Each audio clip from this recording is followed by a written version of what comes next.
Hello Ammukutty, good morning, happy Sunday.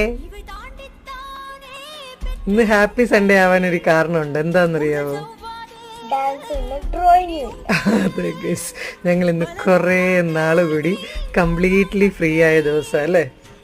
Okay, അപ്പോൾ അതേ രാവിലെ തന്നെ അമ്മുക്കുട്ടി തലമുടിയൊക്കെ കെട്ടിക്കൊടുക്കണമെന്ന് പറഞ്ഞു. അമ്മുക്കുട്ടിക്ക് തലമുടിയൊക്കെ ഞാൻ കെട്ടിക്കൊടുത്തു. സുന്ദരിക്കുട്ടിയായിട്ട് വന്നിരിപ്പുണ്ട്. അപ്പോൾ അതേ അമ്മുക്കുട്ടി ഒരു കാര്യം ചെയ്യും, പെട്ടെന്ന് കുറച്ച് പേർക്കൊന്ന് ഹായ് പറയണേ. കുറേ പേർക്ക് ഭയങ്കര സങ്കടം. ഓക്കെ, ആദ്യമേ തന്നെ ആർക്കാണെന്നറിയോ പറയേണ്ടത്? ശ്രീഭദ്ര, സിയ, ദിയ, ഹംന മെഹറി, അബിഗെയിൽ, അനശ്വര, കീർത്തന, ഫമിത, അരുണിമ, അവിയ പറ,